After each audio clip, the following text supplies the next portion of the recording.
കല്യാണ പരിപാടിയിലൊക്കെ ഉണ്ടാക്കുന്ന ഒരു അടിപൊളി ബീഫ് കറീൻ്റെ റെസിപ്പിയാണ് ഇന്ന് കാണിക്കുന്നത്. പെട്ടെന്ന് തന്നെ റെഡിയാക്കാൻ പറ്റുന്ന റെസിപ്പിയാണ്. അപ്പോൾ എങ്ങനെ ഉണ്ടാക്കാമെന്ന് നോക്കാം. ആദ്യം തന്നെ ബീഫ് നമുക്ക് ആവശ്യത്തിന് ഒരു കുക്കറിലേക്ക് ഇട്ട് കൊടുക്കാം. ഇതിലേക്ക് ഞാനിവിടെ ഒരു വലിയൊരു സവാള ചെറുതായിട്ട് തന്നെ ഇട്ട് കൊടുക്കുന്നുണ്ട്.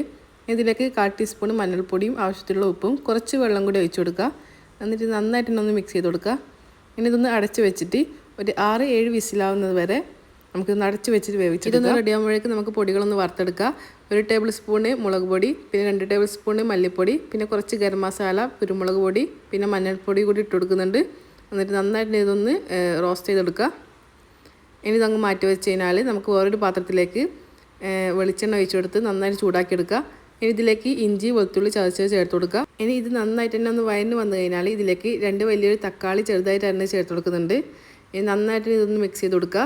മിക്സ് ചെയ്തിട്ട് ഇതൊന്ന് വെന്ത് വന്നു കഴിഞ്ഞാൽ ഇതിലേക്ക് നമ്മൾ വറുത്ത് വെച്ച പൊടികൾ കൂടി ചേർത്ത് കൊടുക്കുക. ഇനി ഇതിലേക്ക് നമുക്ക് വേവിച്ച് വെച്ച ബീഫ് കൂടി ചേർത്ത് കൊടുക്കുക. ഇത് വെള്ളത്തോടെ ഇതിലേക്ക് ചേർത്ത് കൊടുക്കുന്നുണ്ട്. ഇനി ഇത് നന്നായിട്ട് ഒന്ന് മിക്സ് ചെയ്ത് കൊടുക്കുക. ഇതിലേക്ക് ഇനി ആവശ്യത്തിന് ഉപ്പാറ്റം വേണമെങ്കിൽ ഇതിലേക്ക് ചേർത്ത് കൊടുത്താൽ മതി. അങ്ങനെ കറി ഇത് നന്നായിട്ടൊന്ന് തിളച്ചെല്ലാം വന്നിട്ടുണ്ട്. ഇനി ഇതിലേക്ക് നമുക്ക് കറിയിൽ കാച്ചിട്ടൊന്ന് ഒഴിക്കാനുണ്ട്. ഇനി വേറൊരു പാനിലേക്ക് നമുക്ക് വെളിച്ചെണ്ണ ഒഴിച്ച് ചൂടാക്കുക. അതിലേക്ക് 2 സവാള ചെറുതായിട്ട് തന്നെ ചേർത്ത് കൊടുത്ത് നന്നായിട്ടൊന്ന് വറുത്തെടുക്കുക. കളർ മാറി വന്നു കഴിഞ്ഞാൽ ഇത് നമുക്ക് ഈ കറിയിലേക്ക് ചേർത്ത് കൊടുക്കുക. ഇനി ഇത് നന്നായിട്ടൊന്ന് മിക്സ് ചെയ്ത് കൊടുക്കുക.